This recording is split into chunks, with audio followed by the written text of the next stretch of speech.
Okay, so here is a second order, what? Linear. Second order linear, Non-homogeneous. non-homogeneous, Ordinary. ODE. Non-complex, non-partial.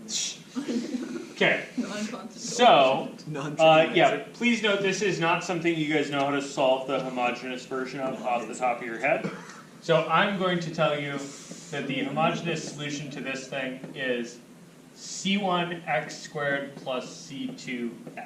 Oh, thank you. Is this something that you give us all the time?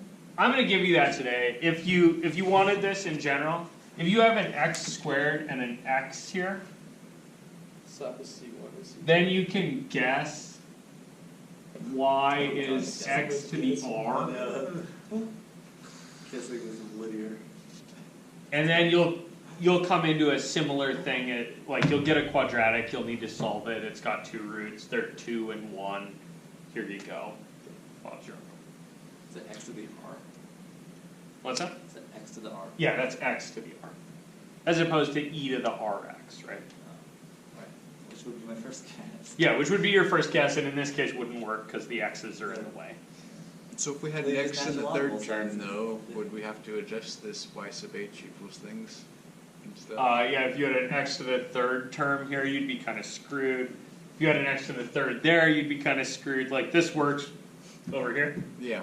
If Yeah, I had you'd an still x be just screwed. tacked on there. Okay, this only works for this. Yeah, this works when you have a quadratic monomial, a first degree monomial, and a 0 degree monomial, and that's it.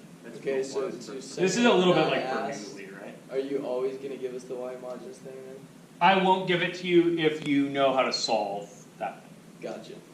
And we'll get to more techniques for solving these things, like Laplace transforms will give us a whole mess of hammers to hit. But right now I know how to solve constant coefficient ones, and I just told you that you could make this guess if it looks like this. So when we are going to know how to get that, we're going to have to do a whole lot of crap for these problems, huh? Yeah, these get really long. Yeah, okay. And that's part of the kind of exam style of like, if on a test, I'm going to give you the homogeneous solutions just to see if you know how to run variation of parameters. Because if what you have here isn't actually the homogeneous solution, variation of parameters ain't gonna work. Right, and then it's just like a mess. Right? It's like, You're like, wait, these things don't equal 0. yeah, you're gonna Oh, fall shit. in the deepest rabbit hole. Like, don't, yeah, if it seems to be going badly, it's probably not the assumption, it's probably your homogeneous solutions. So, trust me, this is the case. And then I go get variation of parameters. This is variation of parameters, so you go fetch this. Don't get creative, just get this. But we could do it. So, the particular solution that I'm guessing, and this is really for P, right? So this is yp is going to be u1 x squared plus u2 x. What's the P there for? That's the particular solution. If you throw some constants in here, you can get the whole thing. But I know it's going to look like a particular solution added to the homogeneous one. So I'm going to do all my integrals without constants on them. Sweet. You guys good with that? Okay, so that's what yp is going to look like. What's this second line turn into?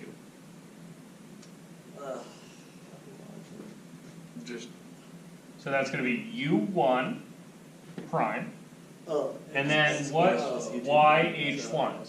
X squared. X squared. And then u2 prime, x equals 0. is 0. And then what's your third one? So this is where things get a little hairy. U1. 2u. So that would be u1 prime times X. 2x. times 2x plus u2 prime, That's it. good, equals X to the 9. X to the x to the 9 halves Over x. over x to the 4 halves, Oh, I see what you did. Magic. Yeah, so x to the 5 halves, like I said. But- subtract, which is x to the 5 halves. Yeah. You guys with me? And then the thing you're gonna manipulate here is these two. Where did the 2 halves come from? Sorry. My Two bad. halves. Yeah. Because that's X Two halves is one. I mean, Four halves. Two. 4 halves is 2. So this thing here, right, should be f over x. So that should be x to the 9 halves divided by x squared. Yes. 4 over 2 gives you that. And then 2. I was like, okay, well, Okay. I need to subtract this from that, so I need a Alright. common bottom. It's halves. It's already on the bottom. You know what I mean. So it should just be The 7 over denominator 2. in the exponent of the, no wait, the denominator of the exponent in the There denominator. it is. There you go. Whatever. That works. QED. Stupid. So, how do you solve this? With Hey, Greg. linear algebra. Take the determinant. Gross. The Wronskian. Oh Gross. god. Gross. Stop doing weird things. You just used algebra. Yeah, good. No! Algebra. Not algebra! So, We were using linear algebra. Just take your top equation, multiply by 1 over x. Could you Yeah, put that's that into not a zero. tweet? No, it's not linear. Oh, duh. Remember, linear algebra works when there are constants in the box, not when there are functions of x. God. Well, can you like represent them all? As No, that's constants? nonlinear algebra. You can't use linear algebra techniques on nonlinear algebra. Is Even there if a you make them all nonlinear into algebra linear class? things. I have no idea. Yeah, it's algebra. So multiply through by 1 over x in that top one. So you got Wait. u1 prime x Wait, Joe, equals minus u2 prime. Joe, we have issues. What? X cannot be 0. Good. What if x is 0? Mathematically. You already divided by x squared Where? Oh, there. Okay. over there. Well, So x can't be 0 is still a problem for me anyway. Why was x equals 0 a problem to begin with?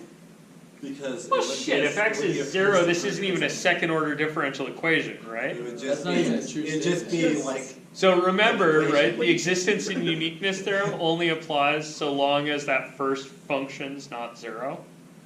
it doesn't just be an equation. Okay, so So- there's gonna be an issue at 0 in whatever solution I have. Right. Okay, that's gonna happen. I got So if your initial condition is bigger than 0, then your solution's only gonna work on the right hand side. If it's smaller than 0, it's only gonna work on the left hand side. That's just the way it is. You're not gonna do better than this. So, get to here, move the minus sign to the other side,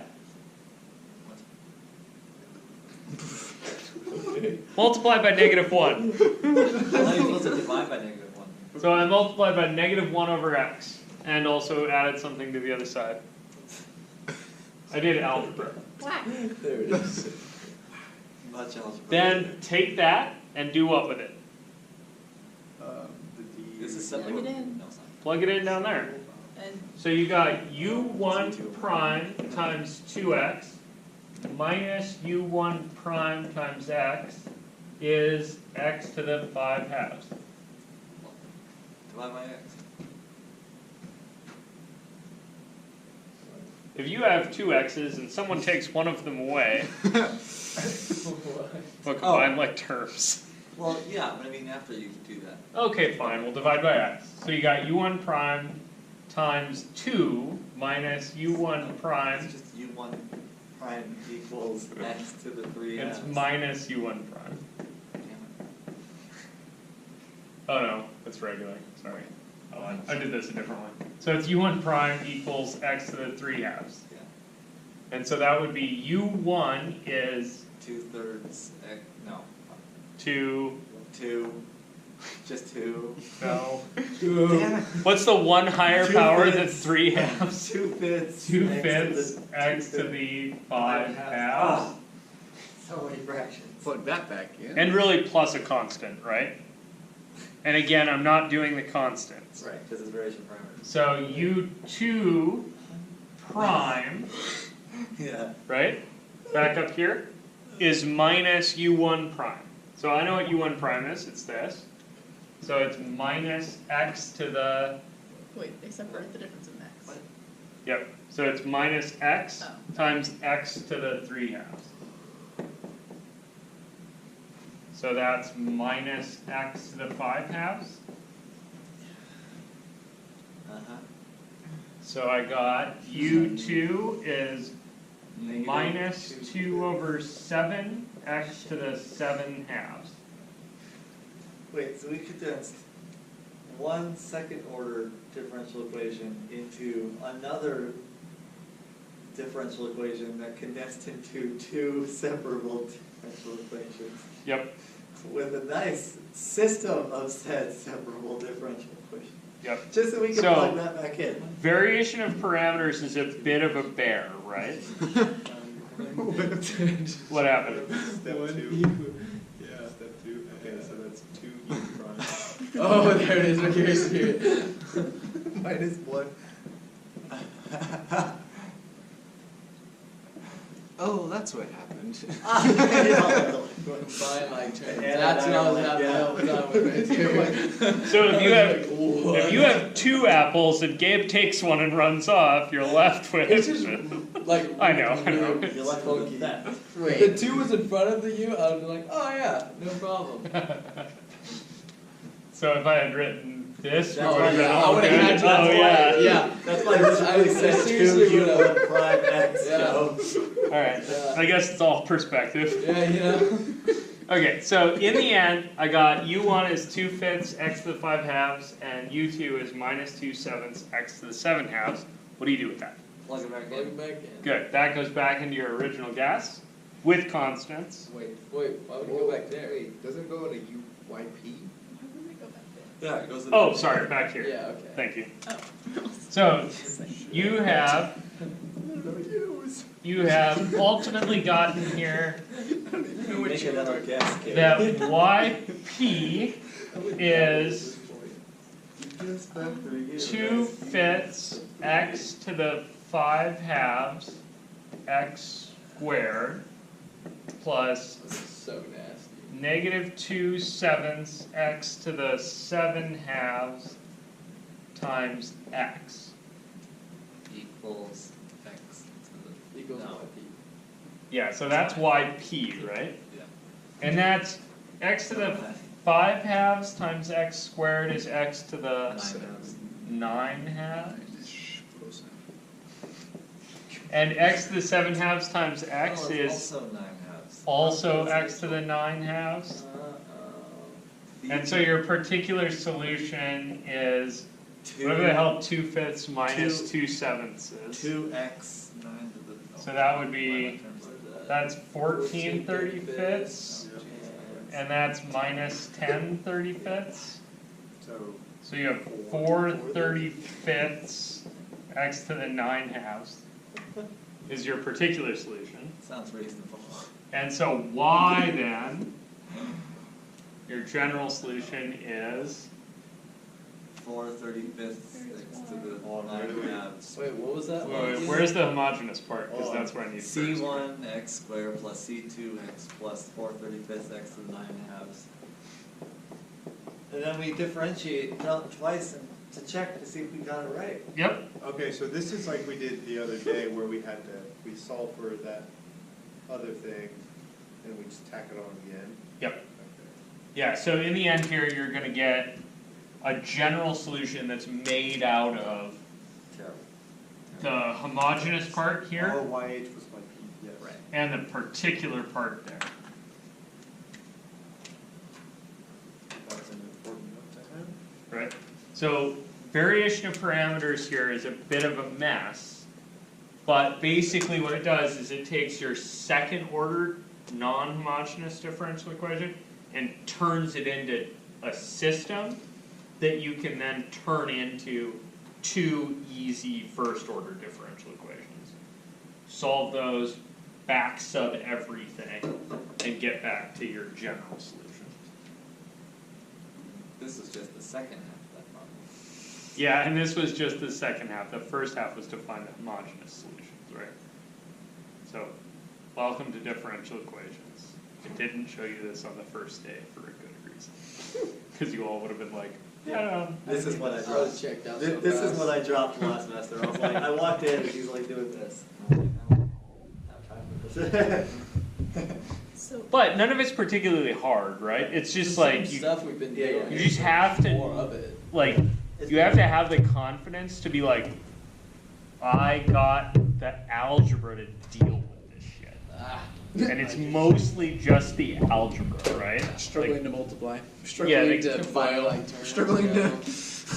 so y homogeneous and y particular, those are added together, but then u and y homogeneous are multiplied together. Period. Struggling.